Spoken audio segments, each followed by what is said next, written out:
Tornare all'origine significa collassare il nucleo della realtà e così spazio e tempo si piegano come in un buco nero.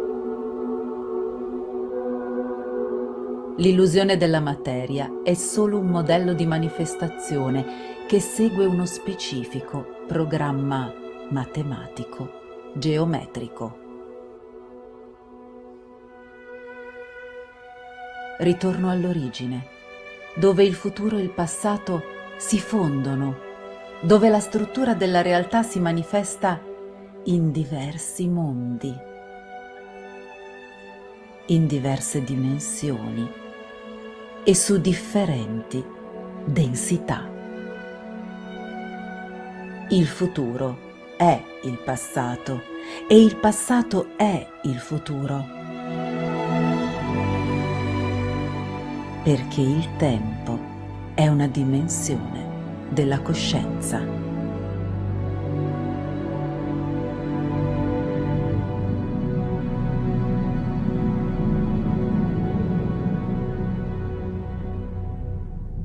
Ritorno all'origine.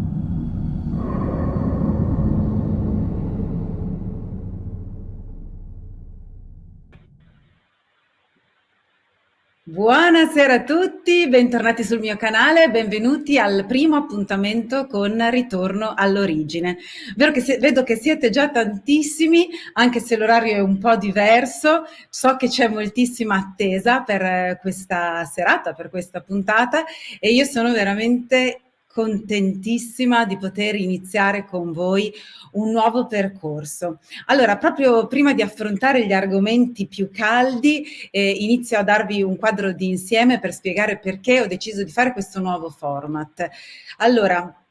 più persone nel tempo mi hanno scritto di avere l'esigenza di comprendere un po' meglio la struttura della realtà in cui viviamo e anche tutta una serie di informazioni che io avevo dato in maniera anche un po'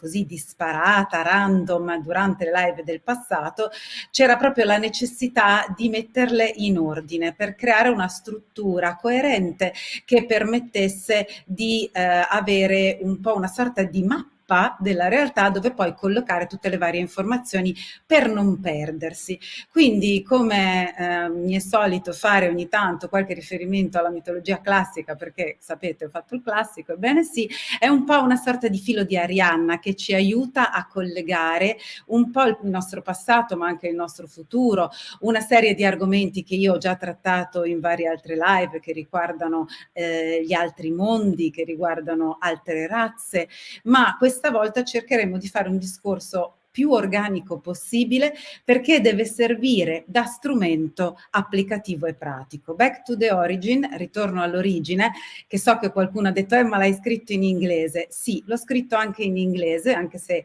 in italiano, è scritto sulla live in italiano ovviamente, è perché nasce come un progetto che vuole essere internazionale e quindi parte già con tutti gli elementi sufficienti per poter essere anche esportato all'estero. Si sa che noi italiani siamo i precursori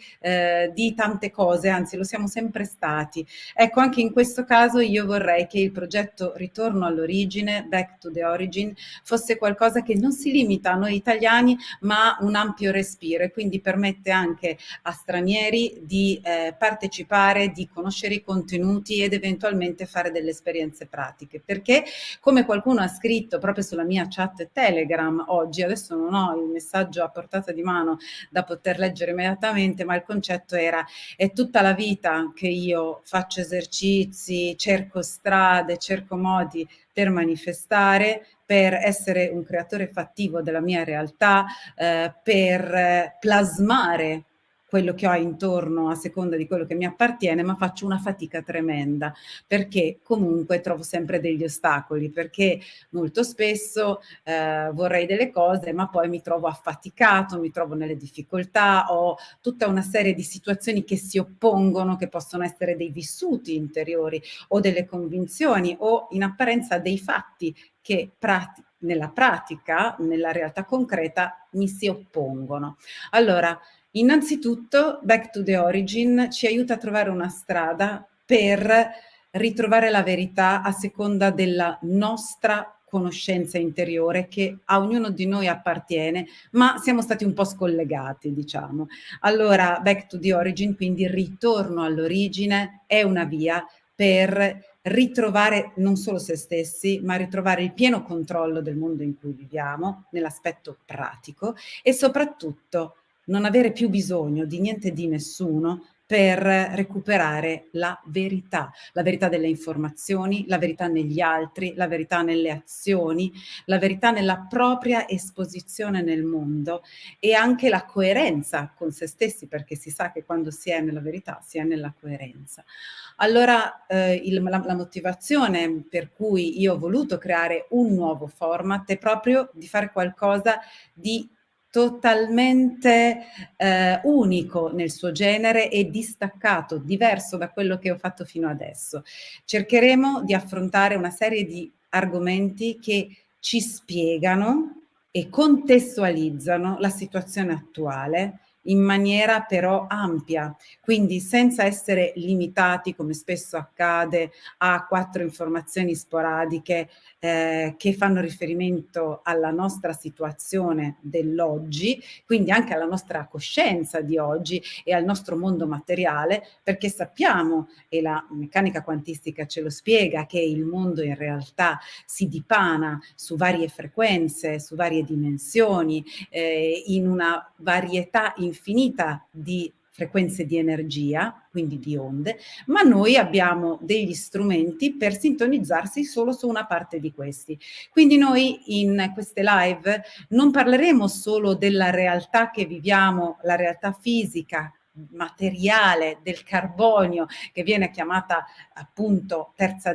prima densità, è fatta di 3 dimensioni, ma parleremo anche di tutta una serie di altre sfaccettature, di altre dimensioni. Si parla tanto di dimensioni, cercheremo di fare un po' di chiarezza su che cosa sono e che cosa comportano, e quindi anche tutta una serie di differenti densità della materia. La materia non è solo fisica, tutti noi lo sappiamo, ma facciamo fatica a rapportarci a regole diverse, perché cambiare di densità significa approcciarsi ad un universo diverso, non così fisico, non così materiale, che ha altre regole e ha altri meccanismi e forse, anzi senza forse, ha altre forme di vita. E quindi per poter capire dove siamo inseriti dobbiamo contestualizzarci all'interno di un quadro molto più ampio e molto più complesso. Questo ci servirà e ci serve per un obiettivo molto preciso, che è quello di risolvere quello che ci limita, quello che ci incatena. Allora, a me sembra importante fare questo piccolo inciso. Si parla tanto di minacce della Terra, la minaccia climatica, la minaccia dell'olocausto, la minaccia nucleare, l'inversione dei poli magnetici. La reale minaccia che noi stiamo vivendo oggi sul pianeta Terra è la manipolazione e lo sfruttamento da parte di delle forze e degli esseri che ancora per la maggior parte delle persone non esistono, perché non sono considerati reali.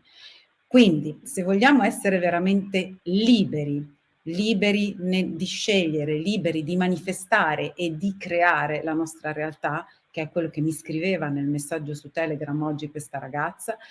Sabrina mi sembra, c'è la necessità di capire che cosa ci tiene imbrigliati, che cosa non ci permette di esprimere la nostra reale potenzialità, che cosa non ci permette di connetterci con quell'aspetto di noi che viene chiamato anche sé superiore, che equivale al potere creativo di quello che noi definiamo come Dio. Ecco perché spesso si dice che noi siamo Dio. Sì, ed è vero, ma bisogna non solo esserne consapevoli, ma sapere come raggiungere quelle potenzialità per poi usarle. Altrimenti che cosa succede? Che questa minaccia, che anche se non è così chiaramente riconosciuta, esiste, cioè di questa manipolazione e sfruttamento dell'essere umano da parte di altre entità o razze, fa in modo che queste nostre capacità, questi nostri aspetti, che sono quelli in grado di creare una realtà, vengano usati contro di noi. nel senso che noi senza accorgercene veniamo indotti a creare il mondo difficile, complicato, pesante, ostico, pieno di ostacoli, che in realtà ci castra, nel quale noi siamo infilati. Quindi noi siamo indotti a creare la gabbia che poi ci contiene. Bella fregatura. Per potersi liberare, e si può fare, è necessario prima capire dove siamo, contestualizzare la cosa e poi utilizzare degli strumenti che in maniera mirata siano in grado di indicarci la strada per riconnetterci e da lì subito, direttamente, iniziare a fare un lavoro di ripulizia, un lavoro di controllo su quelli che possono essere le nostre convinzioni in modo da eliminare quelle disfunzionali, eccetera, eccetera. Questa strada è possibile. Non solo è possibile, è reale perché io l'ho percorsa molto recentemente ed è questa stata la grandissima spinta che mi ha portato a voler iniziare questo ritorno all'origine con voi, fatto di live, fatto di contenuti specifici e fatto poi di esperienze pratiche che partiranno a brevissimo perché saranno il supporto di questo percorso che non è appunto solo un ambito divulgativo. Ma cerchiamo di inquadrare ancora un attimo meglio perché è così importante questo discorso degli altri mondi, delle altre entità. Si sa che io ho seguito il discorso alieno da tempo, ho pubblicato un romanzo proprio tratto dal film, comunque che è uscito insieme al film Creators, che parla sempre di alieni, quindi c'ho un po' la fissa. Ma non è in realtà una fissa, è una conoscenza, è una realtà che è stata volutamente negata, ma che sappiamo perfettamente che gli antichi già conoscevano. Infatti, se andiamo a vedere qualsiasi tipo di tradizione, che sia quella religiosa, che sia quella mitologica, che sia anche quella nuovissima New Age, parla le religioni, per esempio l'ebraismo, il cristianesimo, parlano del paradiso, dell'inferno, il purgatorio, che non sono altro che comunque una sorta di altri mondi o comunque realtà diverse da quella del piano fisico, l'Olimpo per i greci, i mondi delle varie dimensioni, degli esseri di luce, della New Age, tutti fanno comunque riferimento a qualcos'altro che a noi viene raccontato nelle cultura tradizionale, ufficiale, sdoganata nelle scuole, che forse le scuole sarebbe bene estinguerle tutte, ma comunque parere personale, ci viene detto che tutte queste rappresentazioni non sono altro che un modo simbolico di rappresentare dei concetti astratti che gli uomini primitivi o che comunque nell'antichità le persone, essendo un po' scemette, non erano in grado di capirle più di tanto e quindi per tramandare certi tipi di concetti raccontavano delle favole, degli aspetti semplicemente immaginativi, simbolici, la cui valenza non è altro che appunto il simbolo. Questo perché cominciare invece a pensare che in questi racconti ci sia invece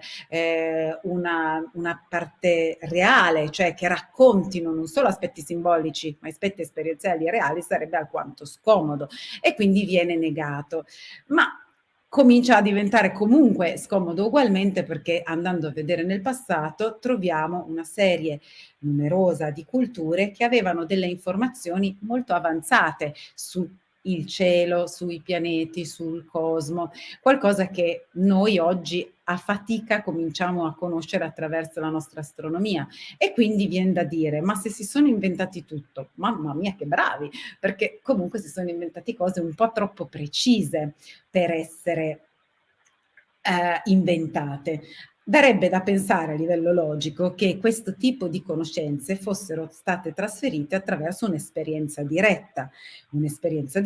e sperimentale, quindi vuol dire che qualcun altro che quell'esperienza ce l'aveva gliela deve aver portata. E così si scatena la scienza ufficiale che dice è impossibile, no? Perché non ci sono altri mondi conosciuti che hanno le caratteristiche sufficienti per supportare la modalità biologica di vita che noi conosciamo. conosciamo, insomma, la forma di vita biologica evoluta, noi non conosciamo nessun luogo dove possa sussistere. Questa è la favola che ci raccontano, come se in realtà esistesse solo la nostra forma di vita evoluta è come se ci fosse solo il mondo a base carbonio. Si sa che c'è addirittura una biologia basata su altri elementi, una biologia basata sul silicio, ad esempio, che implica altre condizioni ambientali e che permetterebbe e permette la vita, ma di esseri che hanno una differente densità rispetto alla nostra. Vedremo, infatti, andando avanti, e proprio perché in queste live cercheremo di creare una sorta di modello dell'universo che spieghi un po' come si struttura, scopriremo che ci sono diverse densità, ci sono diversi universi con densità differenti, e quindi noi siamo abituati a prendere in considerazione solo un certo tipo di densità, che è la prima, quella più fisica, più solida, quella a base carbonio, ma andando avanti scopriremo che ci sono ben 5 diverse densità, ognuna delle quali ospita esseri, entità in grado di avere una propria coscienza e di agire e di avere delle caratteristiche individuali, ma con una reificazione, mi verrebbe da dire, una solidità differente, a seconda appunto del livello di densità in cui si trovano. Ogni densità poi vedremo ha 3 dimensioni al suo interno, eccetera, eccetera. Quindi non possiamo ovviamente definire che non esistano altri mondi abitati, innanzitutto perché non sappiamo quali sono le caratteristiche necessarie alla vita, noi diamo per scontato che siano solo le nostre. Oltretutto abbiamo una conoscenza dello spazio molto limitata, ma non solo, la meccanica quantistica ci sta cominciando a dire da tempo che ci sono universi paralleli e ci sono delle strutture intertemporali. Che cosa vuol dire? Che noi siamo all'interno di una struttura che contiene non solo diverse densità dell'universo e ha all'interno delle dimensioni differenti, ma è anche una struttura che contiene in qualche modo il tempo ed evolve nel tempo le coscienze che variano a seconda della densità in cui si trovano. La densità più fisica, più materiale, più concreta, quindi l'universo di prima densità, quello proprio decoccio, è il nostro, che ha anche la forma di coscienza più ridotta. Mano a mano che la materia diventa più vicina all'energia, pensate per esempio ai fantasmi, non sono fisici, ma si possono vedere, o qualcuno li vede. Se avete delle macchine particolari che sono in grado di vedere i raggi infrarossi, i raggi ultravioletti, altre frequenze luminose, vedete degli esseri che hanno però una densità meno fisica, meno densa. Quello è l'universo di seconda densità, dove gli esseri hanno una struttura un po' diversa dalla nostra, non per questo non esistono, non per questo non possono interagire. Ma non solo. Nel tempo la materia si sposta da una densità all'altra, per cui noi abbiamo la nostra storia che, se torniamo indietro tanto nel tempo, tanto ma non così tanto, scopriamo che la Terra stessa aveva una densità meno fisica, si trovava in un'altra situazione, e quindi in realtà scopriremo che il nostro passato, alcune leggende come quella di Atlantide, di Lemuria, che non sono leggende ma così ci viene raccontato, sono state reali, ma vivevano in un universo e su una Terra, perché l'universo di altre densità, è speculare al nostro, è uguale, ma è solo leggermente meno denso, fatto un po' diversamente, e all'interno di questo ci sono le loro linee temporali, le loro storie, le loro realtà, ci sono degli esseri che ci vivono. La Terra è passata da una realtà di seconda densità, quindi meno fisica, è scesa, è diventata sempre più fisica fino a diventare quella che noi conosciamo come Terra, fatta di materia a base carbonio, in una sorta di processo, diciamo così, di decadimento. Allora, prima si chiamava Tara, ora si chiama Terra. All'epoca di Tara avevamo esseri che vivevano su una dimensione anche differente, perché la densità numero 1, quella fisica, quella concreta, quella della nostra Terra che noi conosciamo, è divisa in 3 dimensioni. Noi abbiamo infatti un mondo fatto di 3 dimensioni. Se saliamo ancora, ne troviamo altre 3, quarta, quinta e sesta dimensione. Questa quarta e quinta e sesta dimensione fanno parte dell'universo di seconda densità, cioè una densità molto meno fisica, molto meno rigida,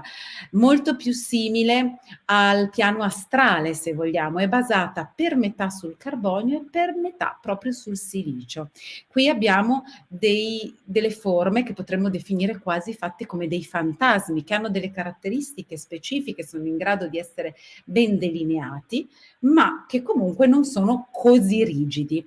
Mano a mano che saliamo e arriviamo all'universo di terza densità, di quarta densità, di quinta densità, perderemo sempre più l'aspetto fisico e passeremo a entità sia per quanto riguarda pianeti e costellazioni, galassie, sia per quanto riguarda gli esseri che vi abitano, che hanno una matrice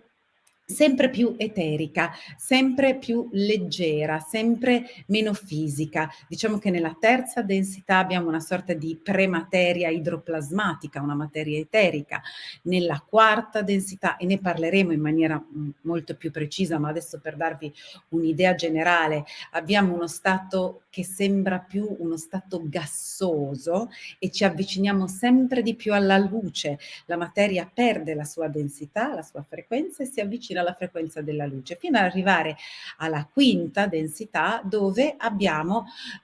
una matrice legata all'aspetto luminoso pieno. Gli esseri che sono lì non hanno più un corpo, non sono più definiti, ma sono molto più simili a dei soli, delle sfere enormi o dei soli di luce. E in questa densità, che è l'ultima, quella più leggera di tutte, c'è una sorta di luce continua. La vibrazione luminosa, la frequenza, che poi è un'alternanza sempre più lenta man mano che si scende nelle diverse densità tra luce e ombra, comincia dalla quarta densità. E quindi comincia anche la divisione, l'opposizione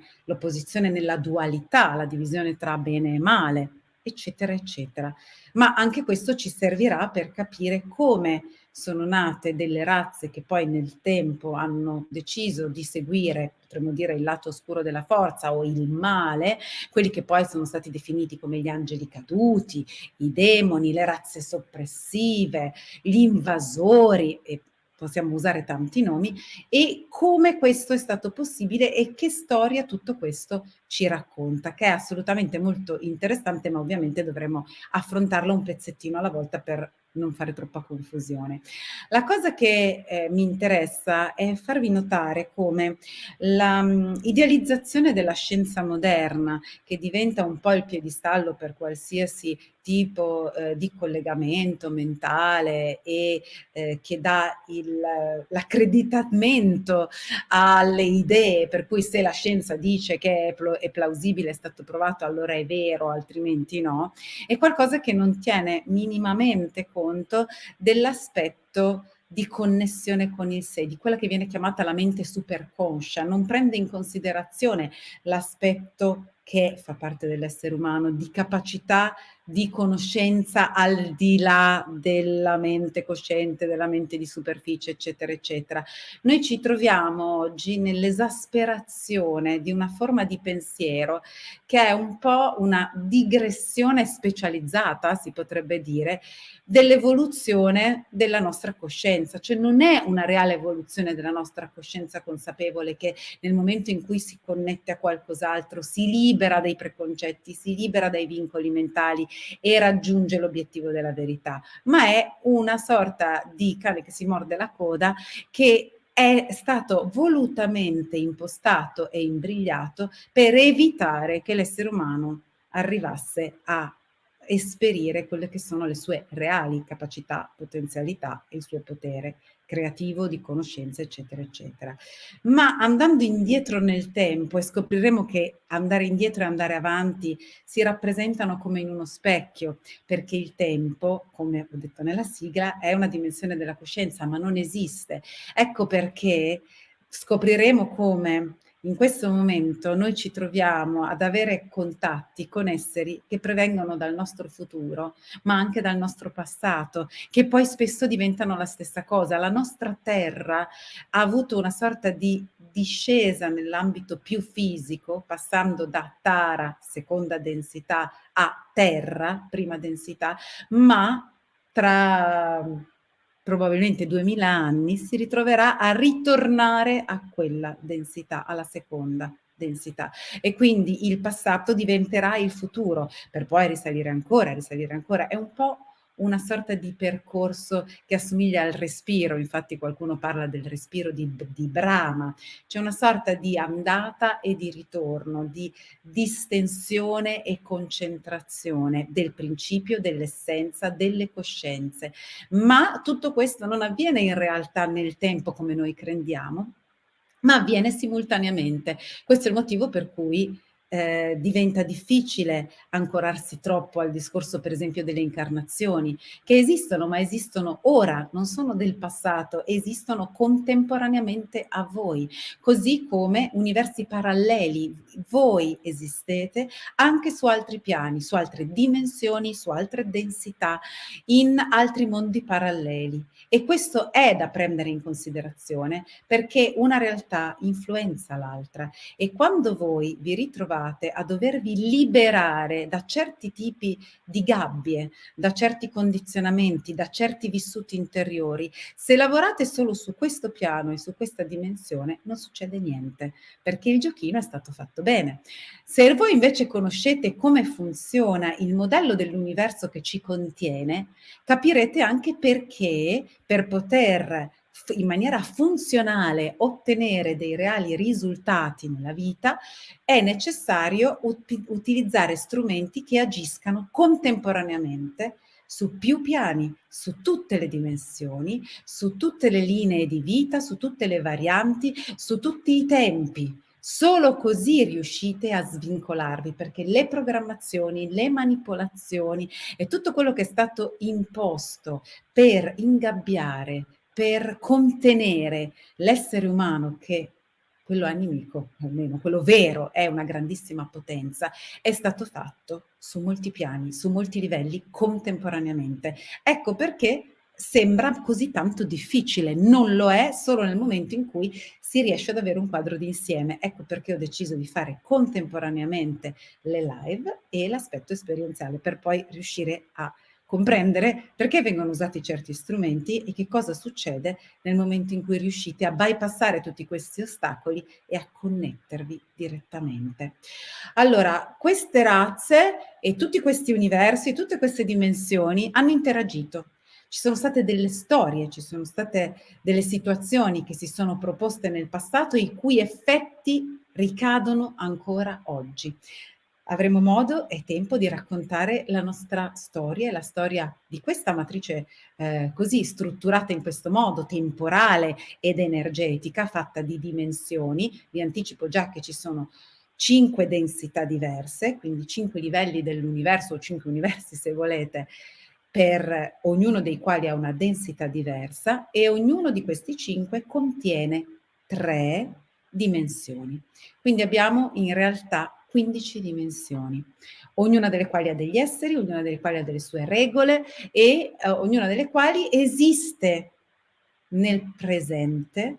nel futuro e nel passato. Se vogliamo raccontarla come un filo che dipana una storia, sono le frequenze, le entità, la coscienza espansa ed estesa che piano piano, nei secoli, nei millenni, nei milioni, nei miliardi di anni, è arrivata fino qui e che piano piano ritornerà a quel tipo di espansione. Ma nello stesso tempo scopriremo che tutto questo avviene e sta avvenendo e può interagire, perché un piano interagisce con l'altro. Ecco perché in apparenza il futuro e il passato interagiscono con noi, e quindi possiamo dire che ci sono esseri che arrivano dal futuro, ma perché in realtà futuro e presente e passato sono interconnessi, vivono nello stesso momento insieme. Siamo noi che abbiamo la necessità di svolgere la storia in questo modo, e io ve la racconterò cronologicamente parlando, ma questo servirà per mettere ordine nella mente per poi allenarci a fare dei salti e capire come invece poi ci sono dei pezzi che vanno collegati bypassando questo sistema a tempo che è stato inserito, anche questo, per non agevolare la comprensione, ma imputtanarci un po', diciamo. Ultime 2 o 3 cose che ci tengo ancora a dirvi. Evidente che tra le tante razze, tra le tante influenze che ci sono state sulla Terra, queste hanno cercato di indirizzare l'evoluzione anche a livello genetico e scopriremo come il DNA, a seconda della dimensione in cui noi ci troviamo, cambia. Quindi scopriremo che ci sono non 2, come ci raccontano, filamenti di DNA, non 3 o 4, come alcune scoperte scientifiche adesso cominciano a far uscire. Oh, abbiamo trovato un essere che ha 2 filamenti, anzi 3 filamenti, 4 filamenti. Su questa dimensione e su questa densità di materia ci sono 12 filamenti del DNA, 12 filamenti potenziali, perché in realtà con il tipo di coscienza che abbiamo noi, normalmente se ne ha 3 attivi, 3 e mezzo.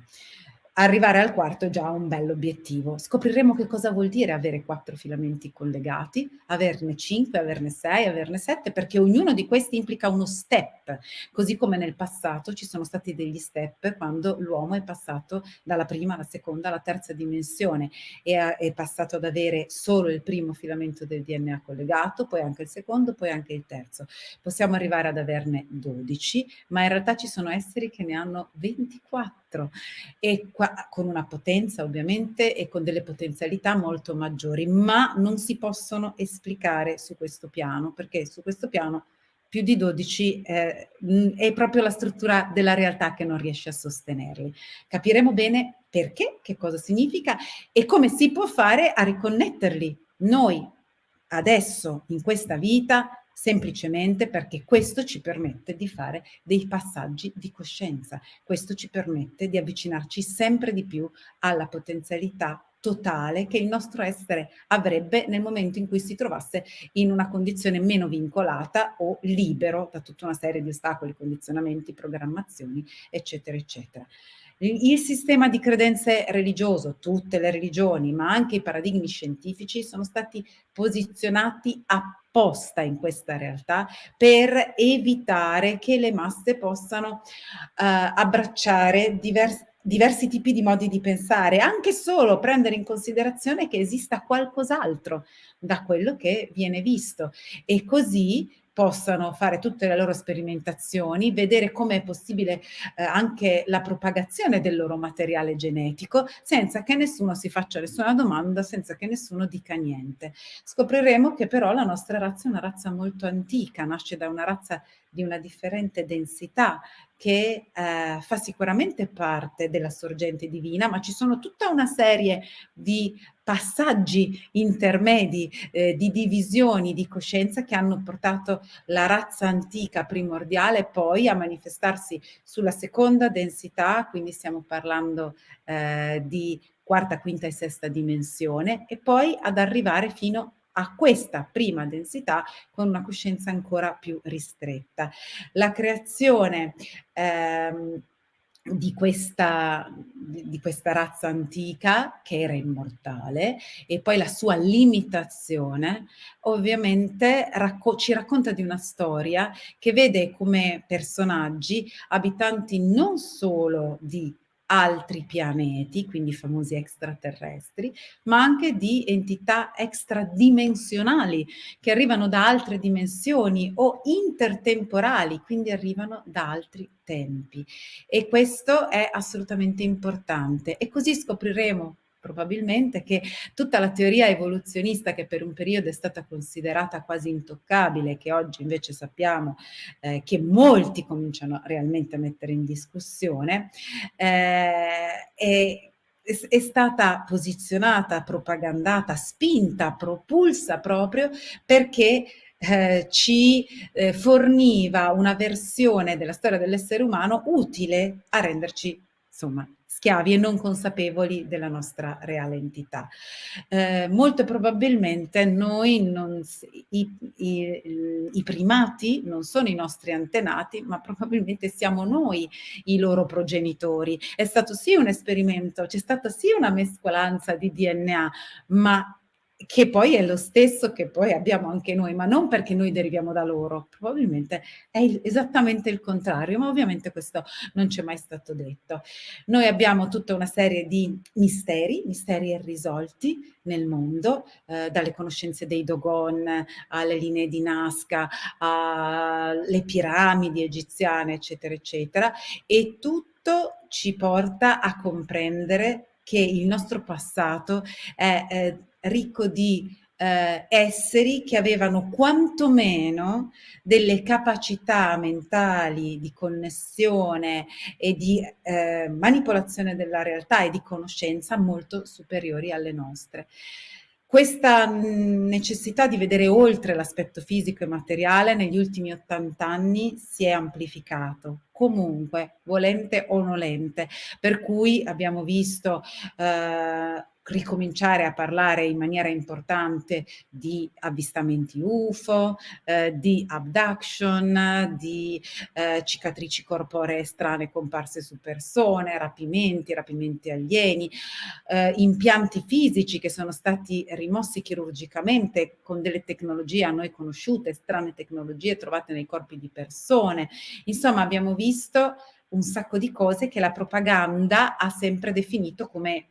bufale, cose inesistenti, qualcosa di inventato, ma questo fa parte proprio del programma di propaganda per evitare che le persone vedano quello che è sempre più innegabile, cioè che c'è molto al di là della nostra realtà fisica manifesta. E allora però la domanda è: ma perché non troviamo le prove? Perché non troviamo niente di così come dire, la famosa prova schiacciante, perché non troviamo un essere alieno che è possibile far vedere a tutti? Beh, sicuramente nel tempo ci sono stati dei cambiamenti geologici, sicuramente spostamenti dei poli, cataclismi, eccetera, hanno fatto in modo che molte cose si fossero perse, molti dati, molte scoperte sono state occultate, quelle scomode, e un po' lo sappiamo che quando viene anche scoperto archeologicamente qualcosa di scomodo viene nascosto e fatto sparire. C'è anche da dire che molto probabilmente, come spesso accade, razze che sono state per lungo tempo sulla Terra, prima di andarsene hanno ben pensato di rimuovere o nascondere le prove della loro presenza, proprio per mantenere nascosta la loro attività alla popolazione. Questa tecnica di tenere occultato tutto, ormai lo si sa perché è stato applicato anche durante la prima e la seconda guerra mondiale, più volte, ma ne riparleremo in altre live. Vi ho parlato di come ci siano stati a livello di governo dei contatti importanti con razze extraterrestri, ma che tutto questo è sempre stato tenuto fortemente nascosto alla popolazione proprio per evitare che le persone se ne accorgessero. Quindi sicuramente questo non è una cosa così strana da poter pensare, ma la teoria più importante, più accreditata e forse anche la spiegazione più esaustiva di quello che è la motivazione per cui non abbiamo tutte queste prove, è anche un po' la più difficile, perché è quella che attualmente ancora la scienza ufficiale non abbraccia. Si chiama particle transition, cioè la transizione delle particelle. Che cos'è? Durante i cicli della Terra, che io vi assolutamente dirò, non si sente più, mi dicono, un attimo. Mi sentite? No, non si sente. Vado a diventare schiavi, mi sa che siamo sempre stati schiavi. Ragazzi, mi sentite? Vediamo, mi scrivete qualcosa per favore se mi state sentendo o meno. Avevo detto che facevo mezz'ora, ho già fatto 38 minuti, se non si sente è perché io sento, forse è la connessione. Grazie Sonia, sì ti sento, anche Facebook mi sente. Ok, tutto ok? Sì, adesso arrivano tutte le risposte, grazie mille, perfetto.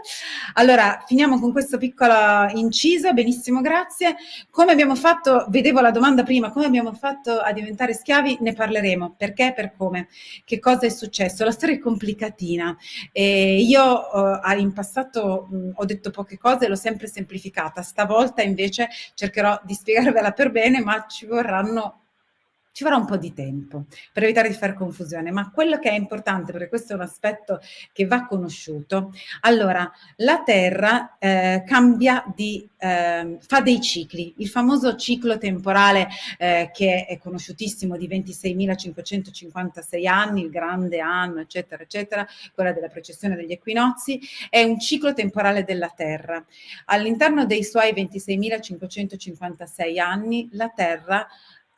mantiene la sua densità e quindi noi siamo all'interno di questo corpo fisico, in una materia fisica, in un universo fisico di prima densità per un ciclo, cioè 26.556 anni per la precisione. Qualcuno dà altri numeri, ma questo dovrebbe essere quello più accurato. Allora, questo grande ciclo contiene al suo interno 3 sottocicli. Ognuno di questi 3 è diviso in 2, quindi alla fine sono 6, ma per farvela semplice diciamo solo 3, che poi siano divisi in 2, pazienza. Ognuno di questi 3 ha determinato lo sviluppo di una connessione di un filamento del DNA, quindi di un aspetto specifico della coscienza umana e di una dimensione, fino ad arrivare all'ultima parte, all'ultimo ciclo, quello della terza dimensione, dove ci troviamo oggi. Allora, quello che accade e che è difficile da comprendere è che mentre la Terra, gli esseri umani fanno questo percorso anche di coscienza, di densità e di collegamento del DNA, ma la Terra fa la stessa cosa perché è come fosse una creatura viva. Quindi la progressione della Terra attraverso questa struttura temporale, questa storia dei cicli, avviene in maniera sincrona, in parallelo, in tandem, diciamo, intrecciata a un'altra terra, una sua terra, un suo doppio, diciamo, che è una terra che vive in un mondo di antimateria o antiparticella. Allora, la Terra e il suo doppio a metà ciclo si sono scambiati le particelle, ossia se dobbiamo dividere questo mega grande ciclo in 3, si è fatto il primo pezzo, quando è arrivato il momento del secondo, le particelle della Terra fatta di materia si sono scambiate con la Terra sull'antimateria, quindi in una Terra parallela. E la nostra storia del passato, la storia che in realtà, se dobbiamo dare delle date, perché se lo dividete in cicli troverete che ogni ciclo è di circa 8.000 e rotti anni. Allora, voi 8.852 anni, 8.852, 8.852, 8.852. Allora, nei primi 8.852 la Terra ha avuto la sua storia. Quando sono slittata la seconda fascia, c'è stato questo scambio, quindi la realtà che doveva